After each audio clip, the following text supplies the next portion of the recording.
قرآن مجید پڑھنے والے کے گھر میں رزق کی کمی نہیں ہوتی. قرآن مجید پڑھنے والے کی قبر میں انشاءاللہ روشنی ہوگی. قرآن مجید جس گھر میں پڑھا جائے اس گھر میں جہالت ختم ہو جاتی. قرآن مجید جس زبان پر جاری رہے وہ زبان جو ہے وہ حق کے لیے استعمال ہوتی ہے، جھوٹ غیبت چغلی سے بچ جاتی ہے. یعنی قرآن مجید پڑھنے کی اتنی برکات ہیں، بیان کرتا جاؤں سنتے جائیں ختم نہیں ہو. تو حضور نبی کریم صلی اللہ علیہ وسلم نے فرمایا کہ اس شخص پر قرآن سخت اور مشکل ہے جو اس سے بیزاری کرے، کیونکہ وہ حاکم ہے، یعنی فرق نکال دیتا ہے حق اور باطل میں. لیکن مسلمان تو ہمیشہ اس کی تلاوت کرتے رہنے کی وجہ سے اس کی ہیبت خوف کی تصدیق کرتے رہتے ہیں اور اس کو ہنسی خوشی میلانے طبع کے ساتھ تلاوت کرتے رہتے ہیں. اور قرآن مجید پڑھنے سے دل آباد رہتا ہے. اب قرآن مجید جو ہے اس کا پڑھنے والا یا اس کے سننے والا وہ اس کے اثرات سے مبرہ نہیں رہ سکتا، جس کی ایک بڑی خاص اور قوی دلیل ہے کہ ایک نصرانی جو کہ ایک قاری کے پاس گزرا اور ٹھہر گیا. ہمارے معاشرے میں صرف جو مولانا قاری صاحب بچوں کو پڑھاتے ہیں انہیں کہتے ہیں قاری صاحب، حالانکہ کوئی بھی ہے جو قرآن پڑھنے والا ہے وہی قاری ہے. تو قاری جو قرآن پڑھ رہا تھا وہ روتا تھا. اس سے پوچھا گیا کہ کس نے تجھے رلایا؟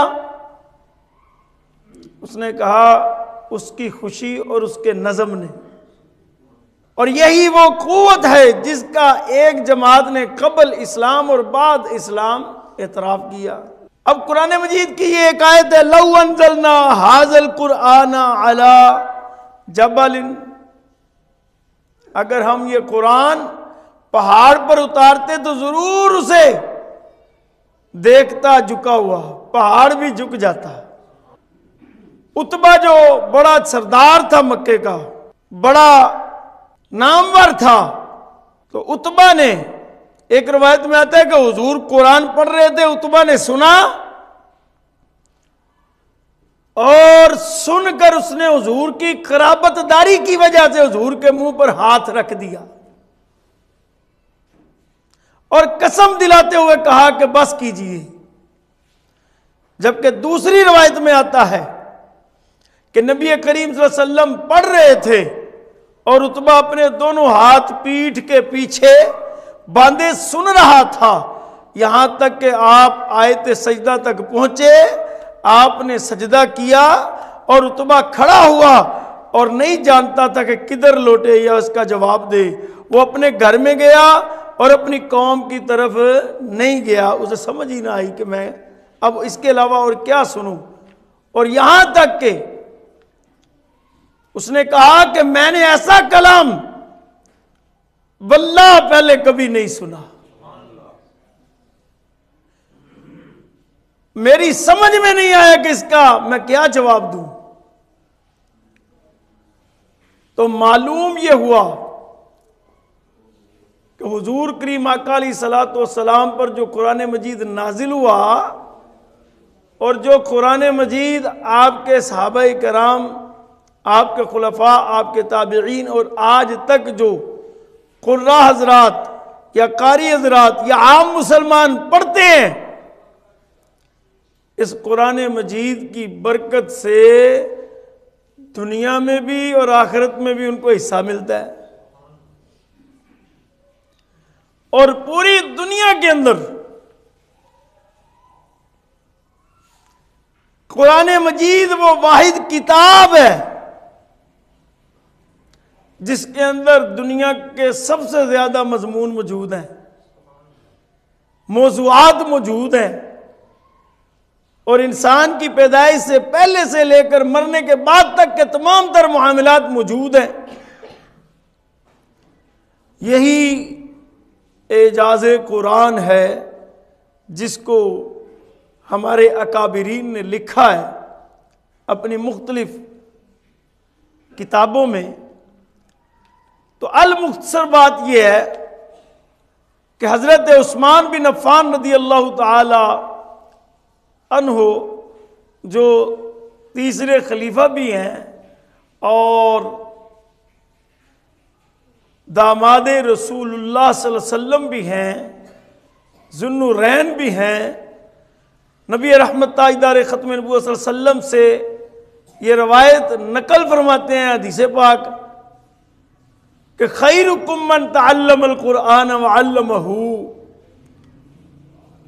کہ بہتر ہے وہ تم میں شخص جو قرآن مجید پڑھے یا پڑھائے۔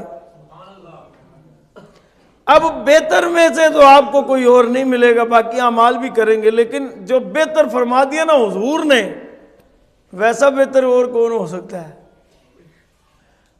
اب ہمیں محبت رسول میں، عشق رسول میں اگر ہم اپنے آپ کو زیادہ بڑھانا چاہتے ہیں تو قرآن مجید کی تلاوت کو اپنا معمول بنا لیں۔ اور معمول بنانے کا میں آپ کو ایک بڑا سادہ سا نسخہ بتا دیتا ہوں جو آپ کے لیے بڑی برکت کا باعث ہوگا۔ قرآن مجید کو نا سورۃ الحمد سے شروع کریں، روزانہ کم از کم 3 آیت پڑھنا اپنے لیے لازم کر لیں، جس کے اوپر زیادہ سے زیادہ 2-3 منٹ لگیں گے۔ اور قرآن مجید پڑھنے والے کے گھر میں رزق کی کمی نہیں ہوتی، قرآن مجید پڑھنے والے کی قبر میں انشاءاللہ روشنی ہوگی۔ قرآن مجید جس گھر میں پڑھا جائے اس گھر میں جہالت ختم ہو جاتی ہے۔ قرآن مجید جس زبان پر جاری رہے وہ زبان جو ہے وہ حق کے لیے استعمال ہوتی ہے، جھوٹ غیبت چغلی سے بچ جاتی ہے۔ یعنی قرآن مجید پڑھنے کی اتنی برکات ہیں، بیان کرتا جاؤں سنتے جائیں ختم نہیں ہو۔ حضرت ابو الخیر القطعی آپ افریقہ کے علاقہ میں سکونت اختیار کرنے والے بزرگ ہیں۔ آپ ایک مرتبہ، یعنی آپ قرآن مجید کے بڑے زبردست قاری تھے، قرآن پڑھنے والے تھے، آپ نے فرمایا کہ میں نے حضور صلی اللہ علیہ وسلم کے مزار انوار پر حاضر ہو کر عرض کی کہ حضور مجھے بھوک لگی ہے۔ یہ تو وہ بزرگ ہے جو حضور کی بارگاہ میں حاضر ہو کر کہتے ہیں یا رسول اللہ مجھے بھوک لگی ہے، واللہ تاللہ باللہ خدا کی قسم کوئی کہیں پر بھی اور حضور سے مخاطب کر کے کہ یا رسول اللہ مجھے بھوک لگی ہے، حضور وہیں سے اس کا انتظام فرما دیتے ہیں۔ جی تو میں نے عرض کی یا رسول اللہ میں آپ کا مہمان ہوں، یہ کہہ کر ایک طرف ہو کر ممبر شریف کے پیچھے میں بیٹھ گیا۔ بیٹھے بیٹھے میری آنکھ لگ گئی، ادھر میری آنکھ لگی ادھر میرے مقدر کا ستارہ جاگ اٹھا۔ میں کیا دیکھتا ہوں حضور نبی کریم صلی اللہ علیہ وسلم کی مجھے زیارت ہوئی ہے، تو حضور نبی کریم صلی اللہ علیہ وسلم نے میری پیشانی پر بوسہ دیا ہے اور مجھے ایک روٹی عطا فرمائی ہے۔ یعنی حضور نے کیسی مہمان نوازی فرمائی، روٹی کھاتے کھاتے میری روٹی آدھی ہو گئی اور اچانک میری آنکھ جو ہے نا وہ بیدار ہو گئی۔ فرماتے ہیں جب میری آنکھ بیدار ہوئی تو آدھی روٹی جو بچی تھی وہ میرے ہاتھ میں تھی اور کچھ ذرات ابھی روٹی کے میرے منہ میں موجود تھے۔ کون دیتا ہے دینے کو منہ چاہیے، کون دیتا ہے دینے کو منہ چاہیے، دینے والا ہے سچا ہمارا نبی۔